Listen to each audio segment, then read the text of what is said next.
Hello everyone and welcome back to All Kinds of Short Stories channel.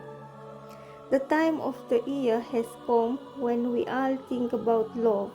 We appreciate our loved one more, we feel more the need to make romantic gesture, or we simply love more.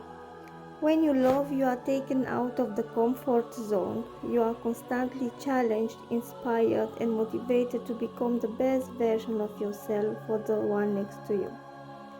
In my opinion, we don't need Valentine's Day to celebrate love, to offer our time, compassion, affection, love, and gifts to our beloved one, but we adapt to the system. Because we can do without love, I decide to talk about the love of Paris and Helen of Troy. Love sometimes can cause somebody to do crazy things, even start a war. Helen of Troy has captured the imagination of artists and writers for ages.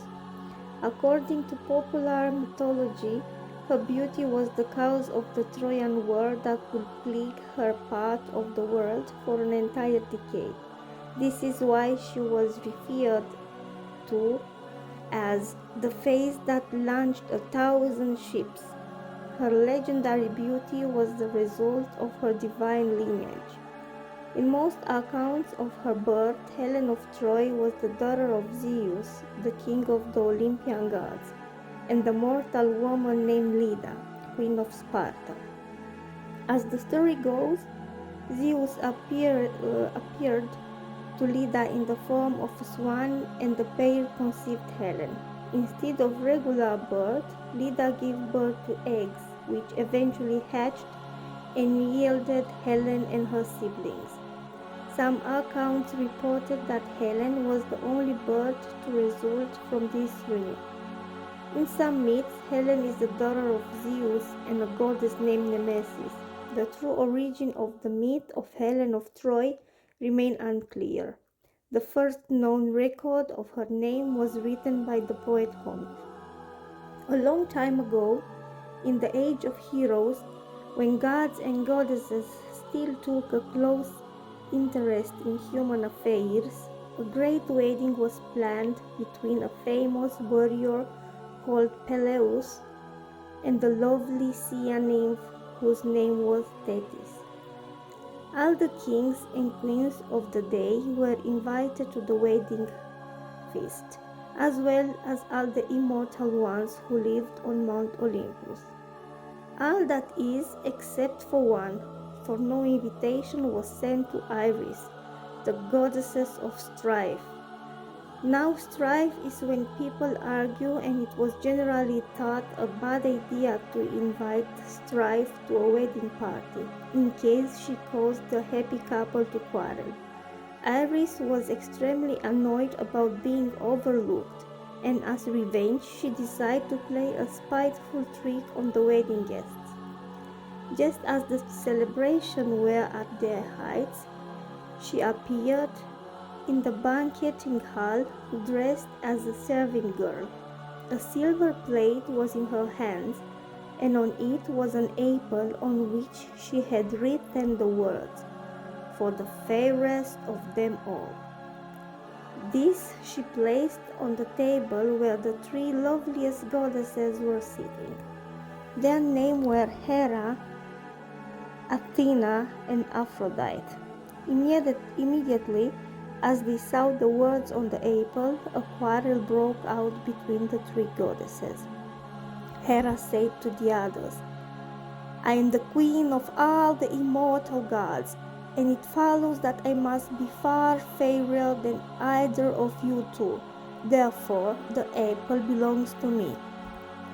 "My dear Hera," said Athena, "you might be queen, but I am the goddess of wisdom, therefore I know absolutely everything that is worth knowing.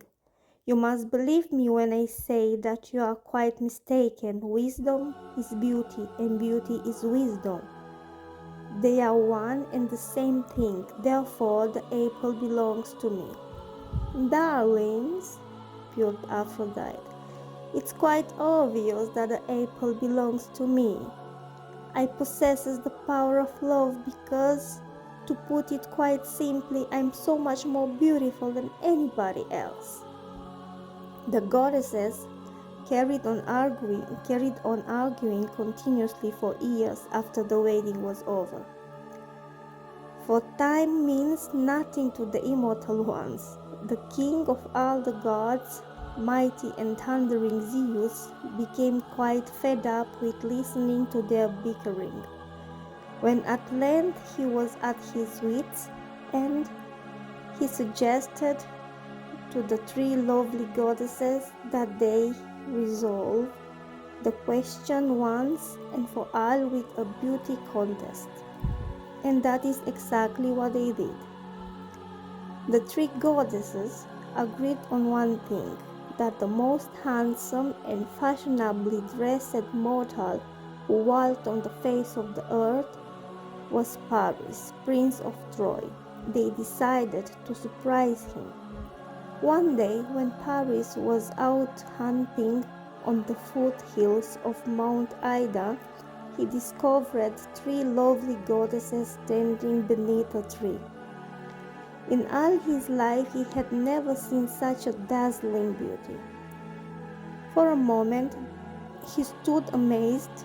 Then Hermes, the winged messenger of the gods, flew up to Paris and spoke to him as follows: "Hail, Paris, Prince of magnificent Troy! Lord Zeus, the king of all gods, sends you his greetings. He wishes to bestow upon you a great honor. He asks that you give this apple to the fairest goddess of all them." Paris, whom normally had a keen eye for beauty, found it hard to choose. Each goddess was so beautiful. Hera had the most lovely milky white skin ever seen. Athena had the most dazzling dancing eyes. And Aphrodite had the most charming smile. Which should he pick? At length, seeing that he was at a loss, Hera said to him, "Princess Paris, give the apple to me, and I will give you the gift of great power." Athena, not to be outdone by this offer, said, "Prince Paris, give the apple to me, and I will give you the gift of great wisdom." But Aphrodite laughed and said, "Paris, my dear, don't you listen to those two silly goddesses. What fun will you have with power or wisdom? Give the apple to me, and I will give you a gift that is more to your liking. I shall give you the love of the most beautiful woman on earth."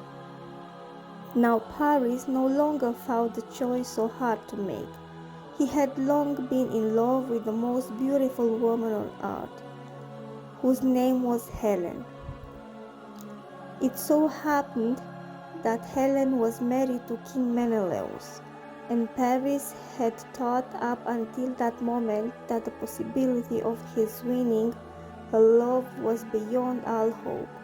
But now he understood that his chances could be greatly improved, and so Paris gave the apple to Aphrodite.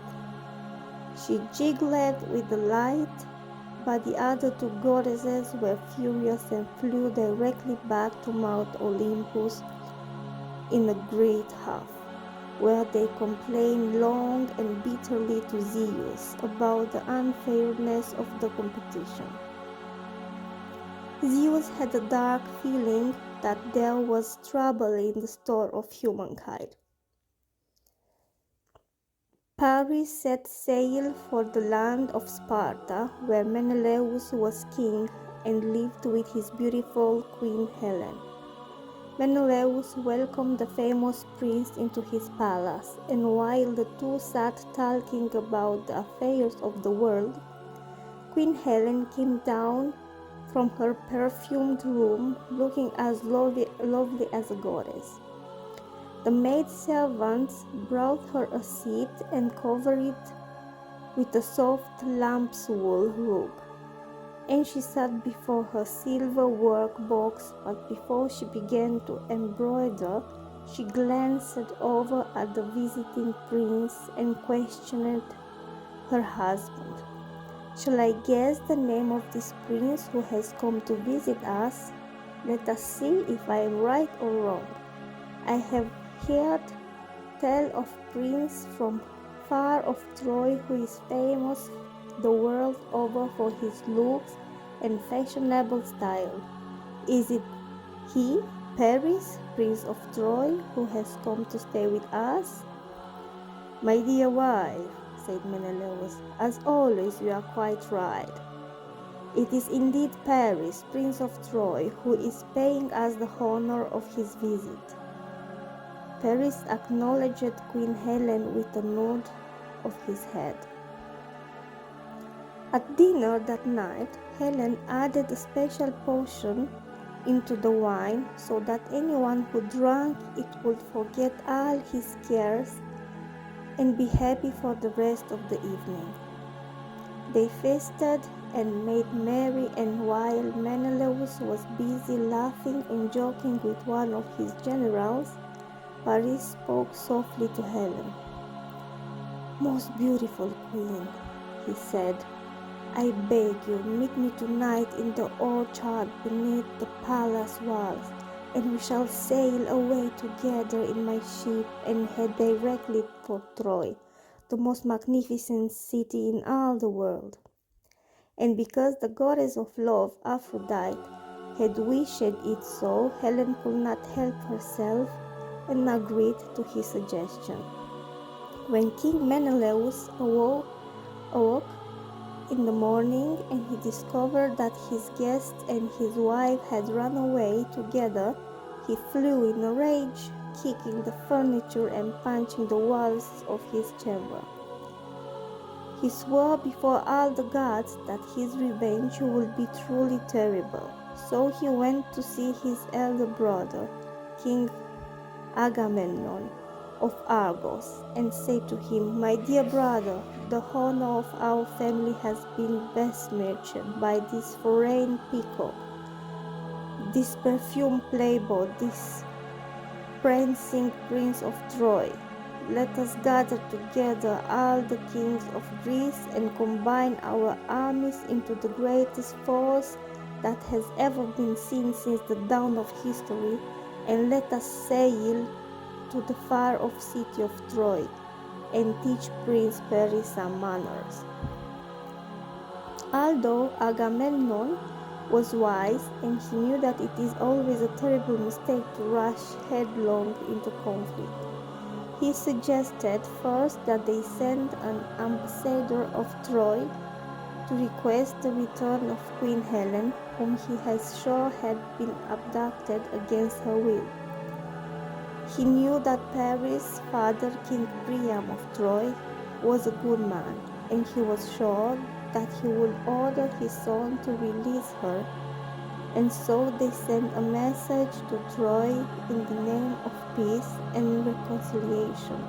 But Helen did not wish to go home, and Prince Paris refused to return the lovely queen to her husband, saying that they had been brought together by the goddess of love, Aphrodite herself. And so that was meant. King Agamemnon, the brother of wronged Menelaus, summoned all the king of Greece and prepared a navy of 1,000 ships, the greatest military force to ever set sail. And that is the story of how the great war between the Greeks and the Trojans was started by Prince Paris and Queen Helen. The Greeks assembled a great army led by Menelaus' brothers, Agamemnon, to retrieve Helen.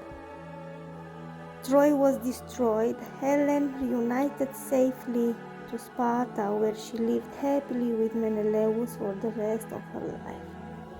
Yeah, so as we were saying, love can make somebody do crazy things, even causing a war. This was all for this video. If you like the content, please like, share, subscribe, comment, and let me know your opinion about the video and what other type of story you would like to hear. Thank you very much for your support. Till next video. Bye.